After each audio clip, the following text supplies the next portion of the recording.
नमस्कार। Janaki FM 106 megahertz Janaki समाचार में अपने के स्वागत है। जाए से सुनल जाओ समाचार। एक मुख्य समाचार।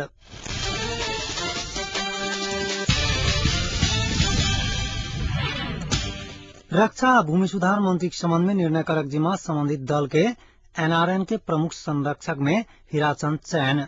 महोत्तरी में हत्या हिंसा बढ़ल कुछ दिन से लगातार सब भेटक सिलसिला जारी। कर्नाटक के पूर्व मुख्यमंत्री येदियुरप्पा जेल चलान आ पाकिस्तान में ड्रोन हमला कम से कम 3टा चरमपंथी की मृत्यु।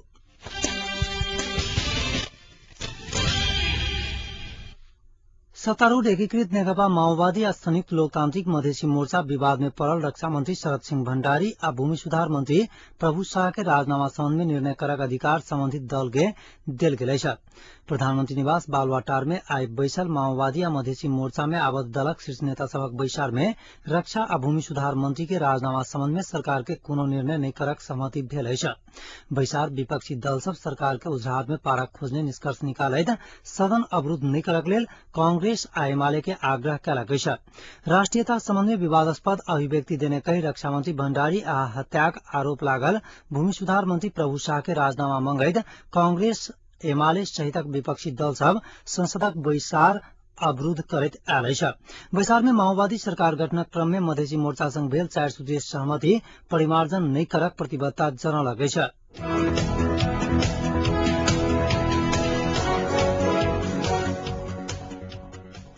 गैर आवासीय नेपाली संघ संस्थाक निवर्तमान अध्यक्ष देवमान हीराचंद के प्रमुख संरक्षक बनौलक। सहमति के लेल अध्यक्षक पद के दावेदारी छोड़ने हीराचंद के एनआरएन अंतर्राष्ट्रीय समन्वय परिषदक आई बैसल बैसार प्रमुख संरक्षक नियुक्त कयलक। ऐसा पहिने आई पद में संस्थापक अध्यक्ष उपेन्द्र महतो छलैथ। बैसार संबद्ध स्रोतक अनुसार एनआरएन के अन्य 3 गोटे संरक्षक में भीम उदास, राम प्रताप थापा आ इंदिरा बन के नियुक्त कयलक। उदास आ थापा ऐसा पहिने सेहो एहि पद पर छलैथ ता उम्मीदवारी फिर्ता लेने बन के पहिल बेर संरक्षक बनाओल गेल छैन। तहिना गैर आवासीय नेपाली संघ नेपाल में अपने भवन निर्माण करत। एनआरएन हाउस नाम देल गेल उक्त भवन निर्माण कार्य तत्काले शुरू होयत बताओल गेल। मुदा ओहि के लेल संस्था दर्ताक प्रक्रिया शुरू करक अछि, यद्यपि एहि संबंध में आधिकारिक जानकारी नहीं कराओल गेल।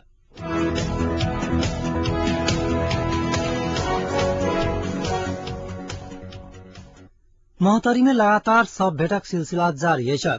महदैया तपनपुर 7 स्थित धानक खेत में आई अंदाजी 31 वर्षीय महिला लावारिस सब भेटल आइए बनौटा से एक नवजात बच्चा सब भेटल। तहिना ऐसा 3 दिन पहिने महोत्तरी आगेपुर स्थित पुलक नीचा में बिना गर्दन के एक युवक के सब भेटल छल, जकर गर्दन 3 दिन के बाद आई हुई पुल से 60 मीटर नीचा पानी में गारल अवस्था में भेटल। आई महदैया तपनपुर स्थित भेटल लावारिस मृत महिला शरीर में कारी चोटक दाग सब देखाई द रहा आ ओ महिला हरियर रंगक साड़ी लगौने पुलिस जनौलक। गर्दन दाग को ओ महिला हत्या केने पुलिसक आशंका रहल लोहरपट्टी पुलिस चौकी सही रामदुलार मंडल के उद्धृत करैत सहकर्मी नागेन्द्र कर्ण जानकारी देने। तहिना बनौटा में सेहो आई एक नवजात बच्चा सब भेटल। ओ बच्चा सब बनौटा 6 स्थित सार्वजनिक इनार में छता रहल अवस्था में भेटल जिला प्रहरी कार्यालय महोत्तरी जनौलक। तहिना महोत्तरी आगेपुर स्थित पुलक नीचा बिना गर्दन के भेटल सबके पहचान भ गेल। ओ सबके पहचान आई 3 दिन के बाद भेल। ओ सब भारतक बेनीपट्टी स्थित दुर्गा स्थान के रहनिहार हरि कुमार शाह के 35 वर्षक बेटा प्रदीप कुमार शाह के रहल जिला प्रहरी कार्यालय महोत्तरी जनौलक। शाह के शरीर परसुए भेटल चलता गर्दन आई भेटल। आगेपुर पुलक नीचा में पानी में गारल अवस्था में गर्दन भेटल। जिला प्रहरी कार्यालय महोत्तरी प्रहरी नायब उपरीक्षक केदार खनाला के अनुसार जनकपुर में मीठा के व्यापार करैत आबि रहल शाह के कतौ दोसर ठाम मारि कऽ ओतऽ फेंकने अवस्था में बरामद भेल छल। एम्हर मृतक के आंगुर में रहल औंठी आ जनकपुरक जानकी अस्पताल लग भेटल मृतक के सटक आधार में मृतक के पत्नी ममता शाह सब पहचान करने पुलिस जनौलक। मुदा हत्याक कारण आ हत्यारा के अखन धरि पता लागल नहीं सकल पुलिस के उद्धृत करैत सहकर्मी नागेन्द्र कर्ण जानकारी देने।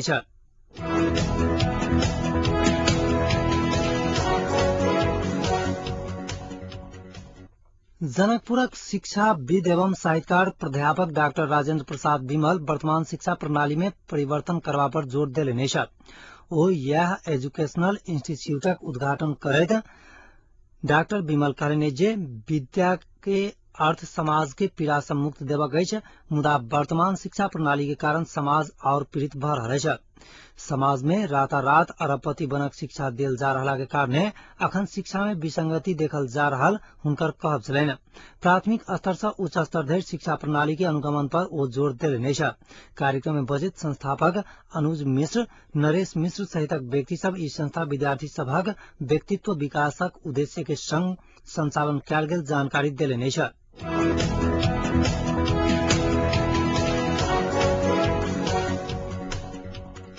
सारा बचत तथा ऋण सहकारी संस्था लिमिटेडक 10वीं वार्षिक साधारण सभा आज जनकपुर में सम्पन्न भेल अछि। एहि अवसर पर एहि वर्षक सरस्वती राज नारायण समाज सेवी पुरस्कार से समाजसेवी अमरचंद्र अनिल के सम्मानित कयल गेल छनि। संस्था के अध्यक्ष इंजीनियर चंदेश्वर प्रसाद शाहक सभापतित्व एवं कमल प्रसाद लाल कर्णक प्रमुख अतिथि में सम्पन्न कार्यक्रम में अनिल के 7,000 नगद राशि सम्मान पत्र तथा ताम्र पत्र से सम्मानित कयल गेल छनि। सरस्वती राज नारायण प्रतिष्ठानक सहयोग में मिथिलाक क्षेत्रक उत्कृष्ट समाजसेवी के पुरस्कृत कयल जाइत अछि। एहि बीच समाजसेवी अनिल पुरस्कार राशि में से नगद 5,000 नेपाल पत्रकार महासंघ धनुषा शाखा कल्याण कोष में प्रदान कयलनि अछि। कार्यक्रम में महासंघक कोषाध्यक्ष धैर्यकांत दत्त के ओ रकम हस्तांतरण कयल गेल छल। एहि क्रम में संस्था से आबद्ध करीब 1 दर्जन से अधिक सदस्य सबके सेहो सम्मान पत्र तथा नगद राशि प्रदान कयल गेल छल। 10 वर्ष पहिने मात्र 27,000 नगद से कारोबार शुरू कयने सारा बचत ऋण सहकारी संस्था अखन करीब 2 करोड़ कारोबार करैत आबि रहल अछि।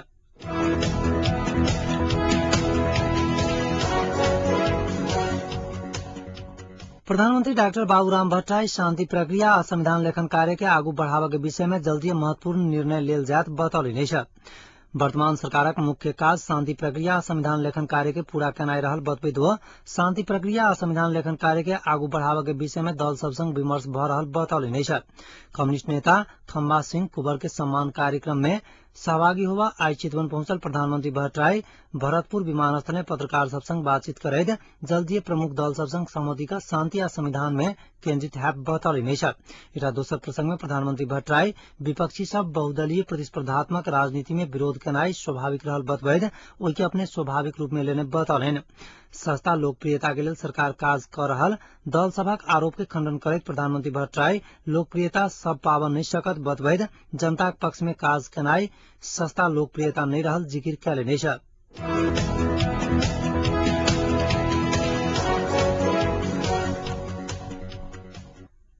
जनकपुर यूथ क्लब 0 माइल कमला नगर के साधारण सभा आज सम्पन्न भेल अछि। जनकपुरक बेलाकुटी के प्रांगण में सम्पन्न भेल एहि साधारण सभा द्वारा विधान संशोधनक संगे नया कार्य समिति सर्वसम्मति से चयन कयल गेल अछि। नया कार्य समिति के संरक्षक में लक्ष्मीकांत झा, अध्यक्ष में मनीष कुमार झा, उपाध्यक्ष में जगत नारायण मिश्र, सचिव में जीवेंद्र कुमार झा, कोषाध्यक्ष में वेदानंद झा, तहिना सदस्य सब में वीरेंद्र कुमार झा, भूप नारायण पाठक, दुर्गाकांत झा, श्याम किशोर मिश्र, दिगंबर झा आ रविन्द्र ठाकुर के चयन कयल गेल क्लब द्वारा जारी विज्ञप्ति में उल्लेख अछि।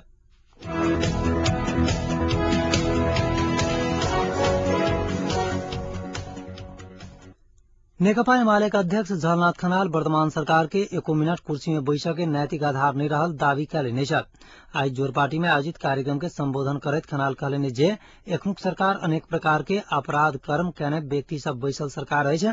सरकार के अंग नेपाल प्रहरी देने प्रतिवेदन के आधार में सेहो भूमि सुधार मंत्री प्रभु शाह के पद से नहीं हटाकर उल्टे महान्यायाधिवक्ता मार्फत मुद्दा नहीं चलावत दबाव देना अछि। हत्याकांड में प्रधानमंत्री के संलग्नता सेहो अछि की आशंका जन्मल ओ बतौलनि अछि। ओ विवादास्पद अभिव्यक्ति देवा वाला मंत्री सबके राजीनामा नहीं देवा धरि संसद चलन नहीं देव दोहरौलनि अछि।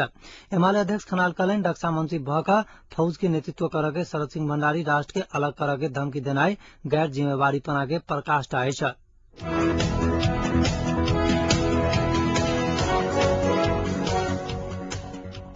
प्रधानमंत्री राजनैतिक सलाहकार देवेंद्र पौडेल विवादित दूटा मंत्री के राजीनामा बारे प्रतिपक्षी उठाउने मांग में प्रधानमंत्री सहमति में आवश्यक डेग उठाता जानकारी देने अछि। आज राजधानी में आयोजित एक कार्यक्रम में माओवादी पोलित ब्यूरो सदस्य समेत रहल पौडेल रक्षा मंत्री शरद सिंह भंडारी या भूमि सुधार मंत्री प्रभु शाह के राजीनामा के मांग बारे विमर्श भ रहल बतौलनि अछि।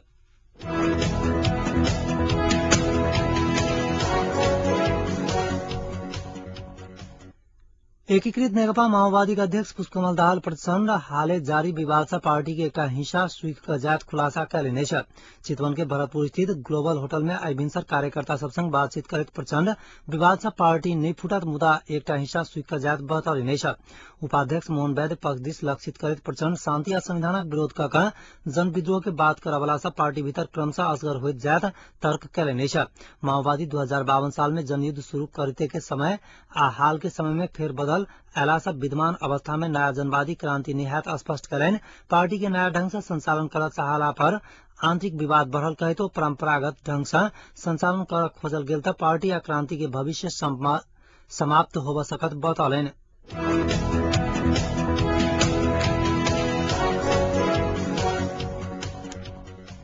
नेपाली कांग्रेसक सभापति सुशील कोइराला शांति प्रक्रिया संबंध में लिखित तथा मौखिक प्रतिबद्धता व्यवहार में देखावा माओवादी नेतृत्व से आग्रह कैलने छ। राजधानी में आयोजित एक कार्यक्रम में बोलत सभापति कोइराला पहले सहमति करके आ बाद में कार्यान्वयन नहीं करके माओवादी चरित्र के कारण देश में राजनीतिक संकट बढ़ल आरोप लगौलने छ।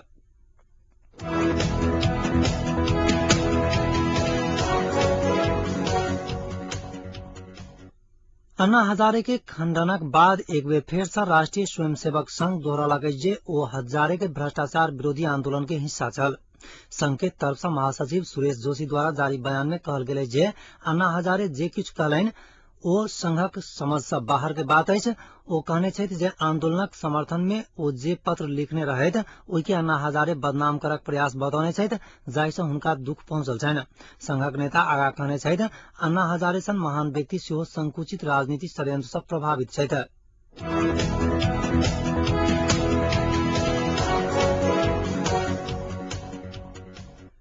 भूमि घोटाला के आरोप में एक स्थानीय अदालत में आत्मसमर्पण कैला के बाद कर्नाटक के पूर्व मुख्यमंत्री बीएस येदियुरप्पा के गिरफ्तार कर जेल पठाओल गेल छ। अदालत हुनका 22 अक्टूबर तक न्यायिक हिरासत में राखक आदेश देलक छ। ऐसा पहले आइए लोकायुक्त के अदालत हुनका 22 अक्टूबर तक न्यायिक हिरासत में राखक आदेश देलक छ। एक विशेष अदालत हुनका आंतरिक जमानत के मांग खारिज करत गिरफ्तारी वारंट जारी करने छल। राज्यपाल हंसराज भारद्वाज के तरफ से तत्कालीन मुख्यमंत्री येदियुरप्पा के विरुद्ध आपराधिक मामला चलावक अनुमति के बाद ये मामला दूटा वकील सिराजिन बासा आ एन के बलराज इस साल जनवरी में दर्ता करौने छल। येदियुरप्पा के ऊपर मुख्यमंत्री रहित समय कर्नाटक सरकार के तरफ से बैंगलोर के अगल बगल में अधिग्रहित कैल गेल किछु जमीन के अधिसूचना रद्द कैल गेल छल। आरोप अछि जे ओ एना अपन संबंधित के लाभ पहुंचाबक लेल केने रहैथ।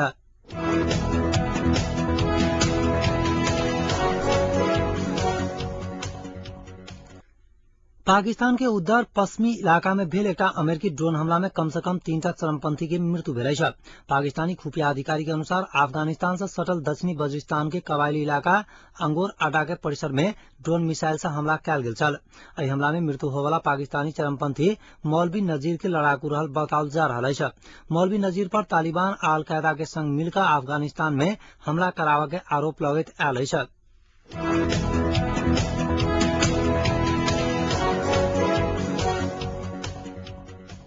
आप जनकपुरक तापक्रम अखन जनकपुरक तापक्रम 29.3 डिग्री सेल्सियस रहल छ।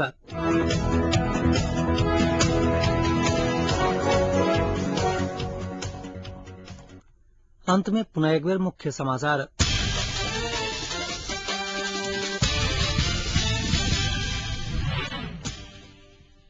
रक्षा भूमि सुधार मंत्री के संबंध में निर्णय करक जिम्मा संबंधित दल के एनआरएन के प्रमुख संरक्षक में हिराचंद चयन। मोहतरी में हत्या हिंसा बढ़ल किस दिन से लगातार सब भेटक सिलसिला जारी। कर्नाटक के पूर्व मुख्यमंत्री येदियुरप्पा जेल चलान आ पाकिस्तान में ड्रोन हमला कम से कम 3टा चरमपंथी की मृत्यु। आजुक जानकी समाचार एतै समाप्त होइत अछि। समाचार ल उपस्थित हैब हम जय के जवाब आज्ञा दिए। नमस्कार।